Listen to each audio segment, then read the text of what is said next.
The term anti-vaxxer has been weaponized by vested interest to attack those who dare to question the current narrative on the COVID mRNA vaccine. And that's a very, very dangerous situation to be in. It's easy for someone like me to feel insulted to be labeled an anti-vaxxer. I support the use of traditional vaccines. My left arm is covered in scars from all the vaccines I've received. I took the COVID mRNA vaccines. I went on Good Morning Britain to tackle vaccine hesitancy. So that statement is just blatantly false. The development of safe and effective vaccines have been one of modern medicine's greatest achievements. Traditional vaccines are responsible for saving 4 to 5 million lives per year. One of the greatest successes with vaccines has been the eradication of smallpox, which had a mortality rate of 30%. Unlike traditional vaccines, which usually take 5 to 10 years to go through trial and error and safety checks, this particular mRNA technology was rolled out on such a huge scale very, very quickly. It was understandable at the very beginning because we were in a state of emergency. The COVID pandemic has been devastating for many people, especially the elderly and the vulnerable. People accepted that things were going to be rushed. But once the evidence changes and emerges and shows harms, we need a pause and reassessment of the use of this particular technology in any intervention as we move forward. So when we break down the risk-benefit ratio of the COVID mRNA vaccines, first and foremost looking at the potential harms, a reanalysis of the original trials conducted by Moderna and Pfizer, published in the journal Vaccine, revealed that one was more likely to suffer a serious adverse event from the vaccine than one was to be hospitalized with COVID.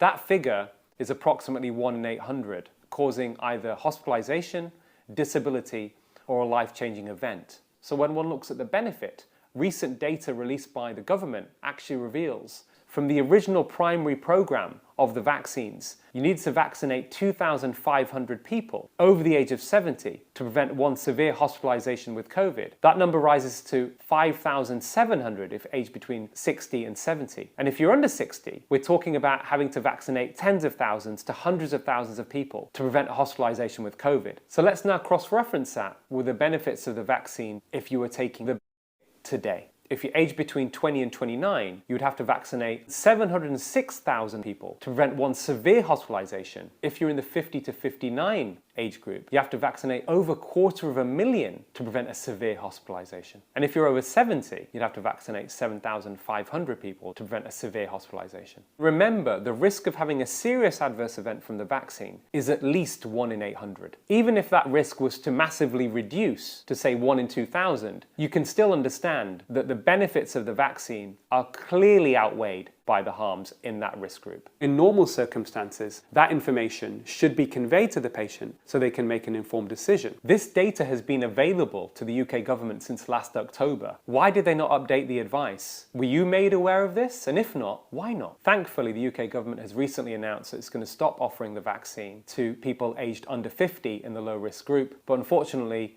this is very much behind the curve on this issue.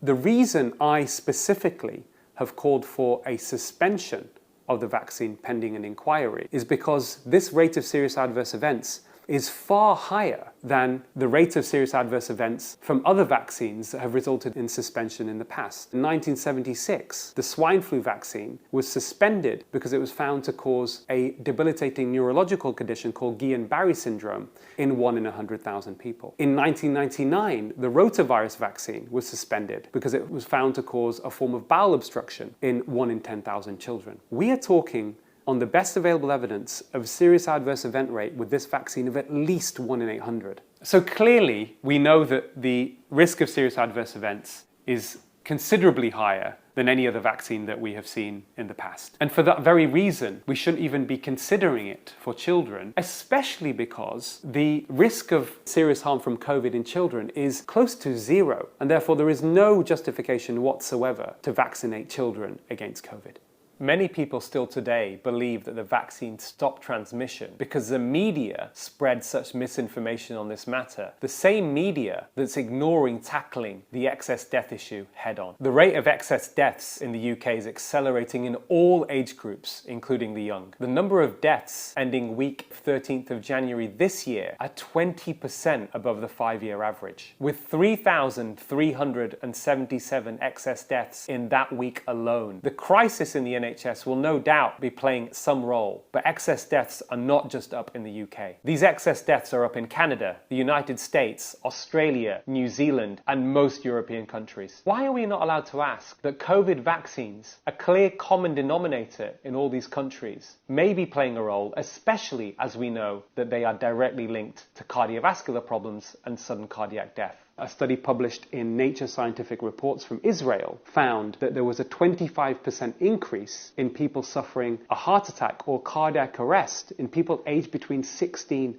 and 39 that was associated with a COVID mRNA vaccine, but not associated with COVID. Surely it's completely unscientific to disregard that they can possibly be having an impact. This is an international emergency being ignored by our governments and sadly also by the mainstream media and our journalists. The greatest irony of all of this is that the very media outlets that are responsible for spreading disinformation are actually attacking those that want to have a discussion and debate and want to get to the truth. After my BBC News interview, The Guardian and the Times newspapers did what can only be described as hatchet jobs, smearing my character, not addressing the clear evidence-based facts head on. What was most extraordinary about the expected attacks on my credibility through The Guardian was the use of the word hijacking, which clearly is just false. I'm a cardiologist. I'm an expert in heart disease on statins. I was giving my opinion on what I felt was a likely contributor to the excess cardiac deaths. I've always had a lot of respect for The Guardian newspaper. I myself have written 19 commentaries for The Guardian, but this article attacking me was worse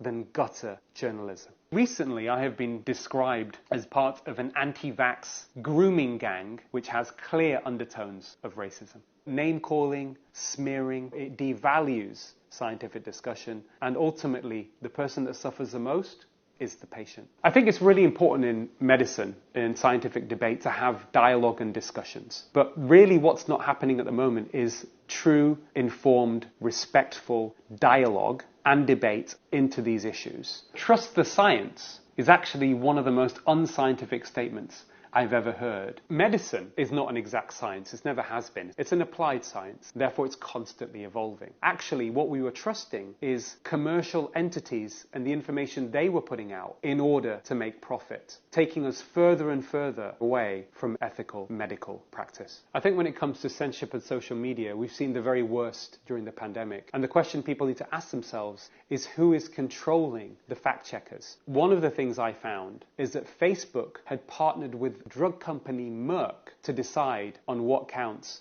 as health information on their platform. This is a drug company that was responsible for considerable fraud, found guilty in 2011 and fined $950 million on their drug Vioxx, thought to be responsible for the deaths of 60,000 Americans. We have allowed big, powerful corporations whose only interest is profit to have increasing control and influence over our lives. I am very open and happy to debate with anyone, anytime, on my findings in a respectful manner in the way that scientific debate should occur. Unfortunately, social media often makes the situation worse. The algorithm that encourages increasing engagement through attention-seeking behavior causes increasing polarization and animosity. The politicization of the debate on the COVID mRNA vaccine has been particularly detrimental to encouraging dialogue. Most of the questioning of the narrative on the vaccine seems to be coming from the right. Automatically, people are dismissing it, thinking this is part of some kind of conspiracy theory. The irony of all of this is that the opaque and non-transparent nature of this major issue will fuel further distrust and conspiracy theories as we move forward. This is extremely detrimental to trust in government, in the medical establishment, trust that will no doubt be needed in future medical emergencies. In regards to the COVID mRNA vaccine, I understand where people are coming from who may feel angry with the kind of comments and claims that I've made. But I would just ask you to just think, go away, sit down, read the information, look at it if you can dispassionately, and then draw your own conclusions. There's no more important time for us to engage in open discussion around many of these issues. And what that means also is opening up to alternative media, independent journalism. And for that reason, I strongly commend you to help support Double Down News through Patreon.